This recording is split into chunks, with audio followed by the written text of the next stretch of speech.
Pour rêver de Vendée Globe, il faut être solitaire dans l'âme, mais surtout bien entouré. Après 10 mois de travail, les équipes du chantier multiplace de Vannes ont définitivement passé le relais au Gitana Team. Le Mono 60 Edmond de Rothschild est enfin prêt à rejoindre son élément. Le dernier montage définitif, on va dire, avant la mise à l'eau. On l'a déjà monté à blanc au moins 5 ou 6 fois, mais là ça y est. Normalement, c'est la dernière.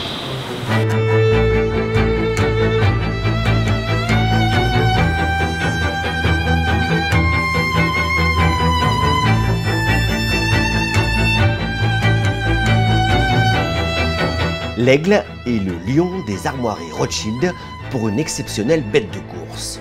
Avec le Mono 60 Edmond de Rothschild, Sébastien Josse dispose d'une machine à la hauteur de ses ambitions. Un bateau parfaitement dans la lignée des Gitana, aussi beau que performant. 3 mètres encore. Et on avance. C'est quand même émouvant. Pour la pensée, on est parti d'une page blanche avec le Gitana Team. Donc tous les détails, tous les recoins, en tout cas toute la philosophie du bateau, elle nous correspond et elle me correspond pour le prochain Vendée Globe. Et ça, c'est vrai que là, de le voir avec un petit peu de recul, ça met un petit peu la boule à la gorge. Edmond de Rothschild aura demandé 10 000 heures d'études et 30 000 heures de chantier. Un investissement humain colossal au service d'une ambition clairement affichée. L'objectif, c'est vraiment d'aller chercher la victoire. Donc en fait, on a préparé un bateau avec Sébastien et toute l'équipe de façon à ce qu'on soit le plus performant possible et en tout cas essayer d'aller décrocher la timbale. Il y a encore du travail, on a largement le temps de s'y préparer, on a les compétences, on a toutes les cartes en main, en tout cas, que ce soit technique ou sportif, pour arriver au top. Une fois équipé de sa quille et de son gréement, Edmond de Rothschild va progressivement goûter à l'ivresse du grand large. D'ici l'automne, il sera fin prêt à s'aligner au départ de la Transat Jacques Vabre, son premier grand test face à la concurrence.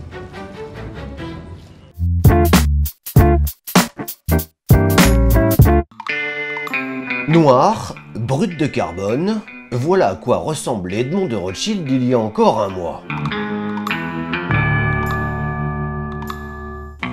Pour le parer aux couleurs de Gitana, le 60 pieds a été livré aux mains expertes d'Hubert Korfmat et de son équipe. Hubert est un as de la gâchette, et si la déco d'Edmond de Rothschild est aussi belle, c'est aussi grâce à lui. Dans le jargon des chantiers, on appelle cela pétarder. Et pour bien pétarder, il faut bien sûr un bon pétard.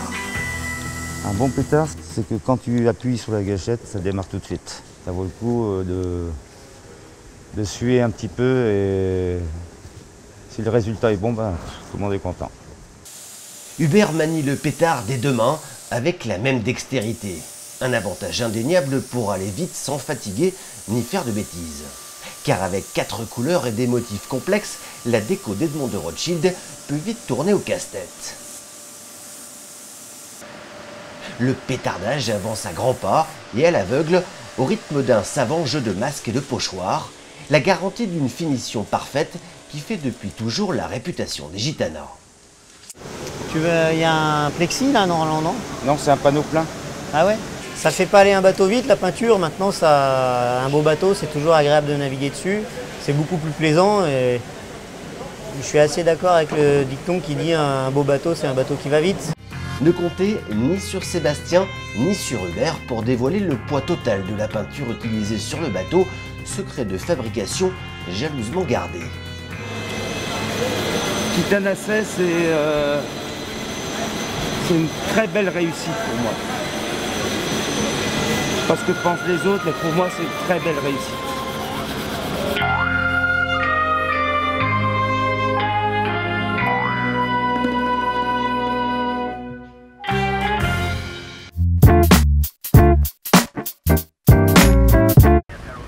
C'est l'une des dernières recrues de Gitana. Architecte naval de formation, Armand de Jacquelot est venu renforcer le bureau d'études internes de l'équipe. Ingénieur de haut vol, Armand est aussi navigateur en solitaire. En septembre prochain, il prendra le départ de la Mini Transat à bord de son petit bolide de 6,50 m, version miniature des 60 pieds du Vendée Globe. Une série qui avait marqué les débuts au grand large d'un certain Sébastien Josse. Ce qui me plaît, c'est les bateaux et naviguer dessus et les dessiner, c'est complémentaire. Et ne faire que les dessiner, ça doit être assez frustrant. Et ne faire que naviguer dessus, je crois que ça doit être aussi assez frustrant. On va pouvoir les bricoler, imaginer différentes choses. C'est le mélange des deux qui fait que c'est passionnant. Sa passion et son talent, Armand les a d'abord mis au service du Mono 60 Edmond de Rothschild. Un boulot à plein temps pour concevoir et optimiser les 1001 détails de la bête de course lancée par le baron Benjamin de Rothschild. De la forme du pont à l'ergonomie du cockpit en passant par les ballasts et le plan de voilure, Armand travaille à la fois avec les architectes du bateau et le premier concerné, Sébastien Josse bien sûr.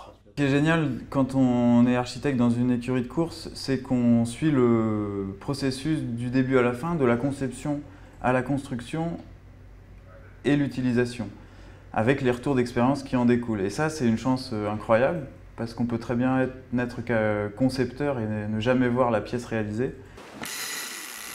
Quand le Mono 60 Edmond de Rothschild s'élancera du Havre pour la Transat Jacques Vabre, Armand, on aura fini lui de la première étape de la Mini Transat. Aujourd'hui, mon rêve, c'est de construire le bateau qui gagnera le Vendée Globe et de pas faire une trop mauvaise place à la Mini Transat. À bord de son Mini 650, Armand n'a plus que quelques mois pour s'entraîner avant le départ de sa première Transat en course, un premier rêve de gamin réalisé.